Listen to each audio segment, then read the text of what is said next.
अगदी कुरकुरीत वडा।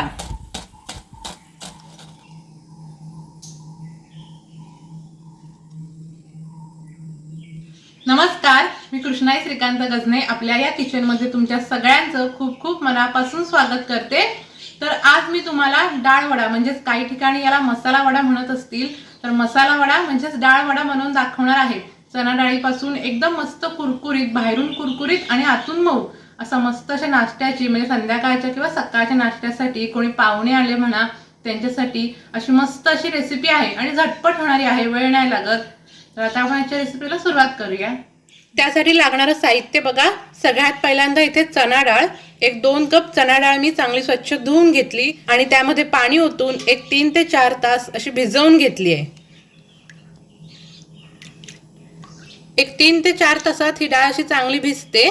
तुम्हाला जर गडबड असेल, लगेच डाळ भिजवून हवी असेल तर अर्धा तास आपल्याला गरम पाण्यात डाळ अशी भिजत ठेवायची, तर ही डाळ भिजते। किंवा तुम्ही रात्री डाळ भिजत घातला दुसऱ्या दिवशी सकाळी केलात तरीही चालेल, तुमच्या सोयीनुसार। त्यानंतर इथे 2 मध्यम आकाराचे कांदे असे बारीक कापून घेतलेत आहेत, 2 तुकडे आल्याचे ठेचून घेतले आहेत, 10 ते 12 पाकळ्या लसणीच्या साली काढून त्या पण अशा ठेचून घेतल्या आहेत, 2 मिरच्या एकदम बारीक अशा कापून घेतल्या आहेत, 2 टाळे कढीपत्त्याचे कापून घेतलेत आहेत, हळद, गरम मसाला, 1 चमचा जिरं, चवीपुरता मीठ आणि तळण्यासाठी तेल आणि थोडंसं आपल्याला हिंग लागणार आहे। इथे मी आलं आणि लसूण असं दरदरीत ठेचून घेतलंय आणि मिरची पण अशी बारीक कापून घेतली आणि कढीपत्ता पण। ह्याची चव आहे ना दाताखाली नंतर वडा खाताना खूप छान लागते, म्हणून असं करा। किंवा नंतर आपण डाळ वाटणार आहोत त्याच्यात तुम्ही हे सगळे जिन्नस टाकलात आणि बारीक केलात तरीही चालेल। आता सगळ्यात पहिल्यांदा आपल्याला ही डाळ चांगली स्वच्छ धुवून घ्यायची आणि या डाळीतलं सगळं पाणी आपल्याला काढून टाकायचं, अजिबात पाणी ठेवायचं नाही। आणि आता सगळ्यात महत्त्वाचं, डाळीतलं मी सगळं पाणी असं काढून टाकलंय आणि डाळ एका अशी चाळणीवर ठेवली आहे, म्हणजे असेल नसेल ते पण पाणी असं चाळणीतून निघून जाईल। असं आपल्याला का करायचं, सगळं पाणी आपण का काढून टाकायचं, कारण आपल्याला ही डाळ अशी मिक्सरला बारीक करून घ्यायची आहे। ते डाळीचं मिश्रण पातळ होऊ नये म्हणून आपल्याला हे डाळीचं पाणी सगळं काढून टाकायचं। जर मिश्रण पातळ झालं ना तर वड्यांना कसा शेप पण देता येत नाही, असे गोल गोल पण करता येत नाही आणि नंतर वडा ना थोडंसं तेल पितो, म्हणून आपण हे सगळं पाणी असं काढून टाकायचं। एक 4 चमचे अशी अख्खी चणा डाळ आपल्याला ही बाजूला अशी काढून ठेवायची। ही आपण का अशी बाजूला काढून ठेवायची, कारण नंतर आपल्याला ही डाळ ना हे मिश्रण तयार झालं की त्यात ही अशी अख्खी डाळ टाकायची, म्हणजे वडा आहे ना वरतून छान दिसतो पण आणि ही अख्खीची अख्खी डाळ ना तळल्यावर छान मस्त अशी कुरकुरीत होते, खायला खूप छान लागते चवीला, म्हणून अशी ही बाजूला काढून ठेवायची। आणि ही आपल्याला डाळ वाटून घ्यायची आहे। त्यासाठी असं मिक्सरचं भांडं घेतलंय, त्यात ही डाळ घेऊया आणि ही डाळ आपल्याला आता मिक्सरला एकदम अशी बारीक करून घ्यायची आहे। अशी थोडी दरदरीत ठेवलात ना की त्याचा वडा मग थापता येत नाही, मिश्रण ना असं तेलात केल्यावर सुटतं, वडा सुटतो, पसरतो, म्हणून आपल्याला ही डाळ अशी एकदम बारीक करून घ्यायची। अशी आपल्याला बारीक करून घ्यायची आहे, म्हणजे थोडासा चिकटपणा यायला पाहिजे। अशी दरदरीत ठेवलात ना तर असा चिकटपणा येत नाही आणि वडा मग थापता येत नाही, म्हणून आपल्याला अशी बारीक करून घ्यायची। आणि एक तुम्हाला सांगते, ही डाळ बारीक करताना मला अजिबात पाणी लागलं नाही, पाण्याचा अजिबात इथे मी वापर केला नाही। समजा तुमच्या मिक्सरला ना डाळ फिरत नसेलच ना तर 1 ते 2 चमचे, छोटा चमचा पाणी वापरलात तरीही चालेल, पण असं आपल्याला चिकट थोडं मिश्रण तयार करून घ्यायचं आहे। हे पण कसं थोडी थोडी अशी मिक्सरला डाळ वाटलात ना तर पाण्याची अजिबात गरज लागत नाही।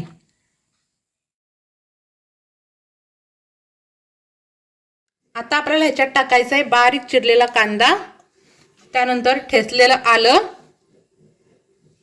ठेचलेला लसूण, बारीक कापून घेतलेली मिरची।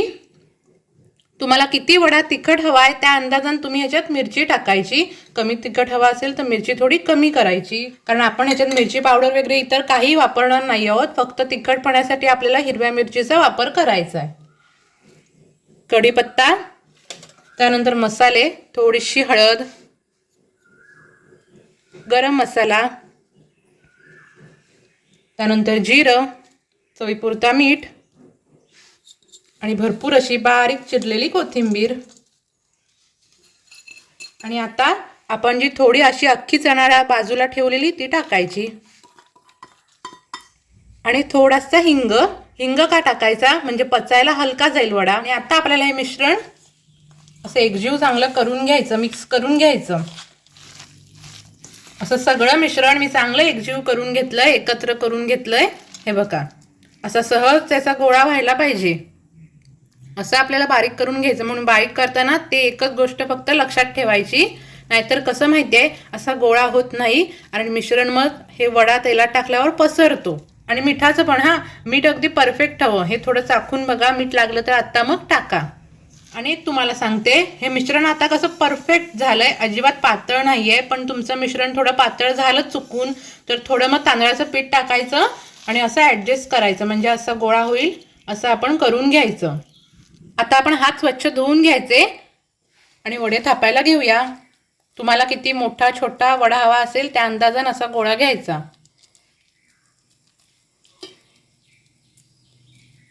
आणि हातावर असे हे थापायचे.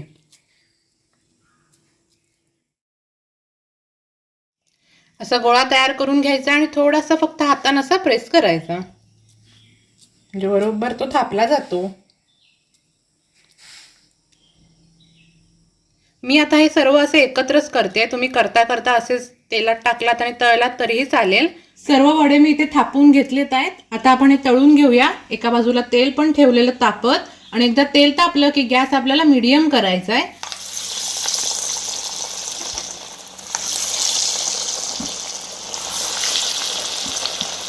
वडे टाकल्या असे लगेच परतवायचे नाही, जरा एक अर्धा ते 1 मिनिट असं थांबायचं. मग आपण हे असे पलटून दुसऱ्या साईडून पण असे मस्त तळून घ्यायचे. पूर्ण गॅस फास्ट करून तळलात की वडे फक्त वरतून करपतील, आतून ते छान असे भाजणार नाही, शिजणार नाही. म्हणून आपण फक्त तळताना एक काळजी घ्यायची, थोडा गॅस मीडियम करून तळून घ्यायचे, म्हणजे वरतून पण छान कुरकुरीत होतात आणि आतून पण छान शिजले जातात आणि मऊ पण होतात. असे तळून घ्यायचे. असे तेलाचे बुडबुडे थोडे कमी झाले की आपण ते असे परतायचे. असा मस्त खमंग खरपूस छान हा वडा तळून घ्यायचा. बघितलात ना, तेलात अजिबात हे पसरले नाही, जसे आपण थापले तसेच आहेत. म्हणून सांगितलं तसं मिश्रणाचं फक्त एक लक्षात ठेवा, पूर्ण गॅस कमी करून तळलात ना की वडे थोडे तेलकट होतील, तेल पितील. म्हणून आपण लक्ष देऊन हे वडे मीडियम गॅस करून असे छान तळून घ्यायचे. असे मस्त खमंग खरपूस छान हे वडे तळून घ्यायचे. असे तळून घ्यायचे, अगदीच पांढरे ठेवायचे नाहीत, मग ते आतपर्यंत छान शिजले जात नाहीत.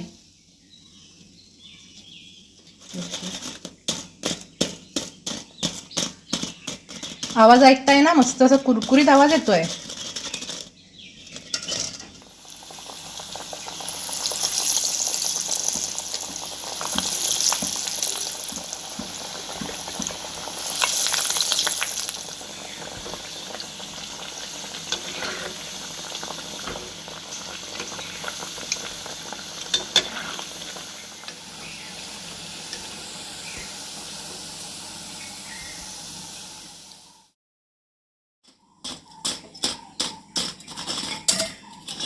आपण जी अख्खी चणाडाळ टाकली ती किती मस्त दिसते बघा,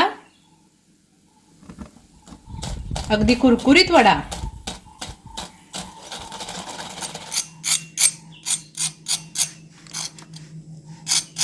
सगळे वडे कुरकुरीत झालेत बघा, जे सुरुवातीला काढलेले ते पण, आणि आतून असे मऊ. अगदी मस्त दिसायला पण मस्त आणि खायला एक नंबर. चव भारीच लागते या वड्याची. तुम्ही नक्की बनवून बघा असेचे असे. तुम्ही हे वडे दह्याबरोबर खाऊ शकता किंवा टोमॅटो सॉस बरोबर पण खूप छान लागतात, किंवा हिरवी खोबऱ्याची चटणी त्याच्याबरोबर पण खूप छान लागतात वडे हे खायला.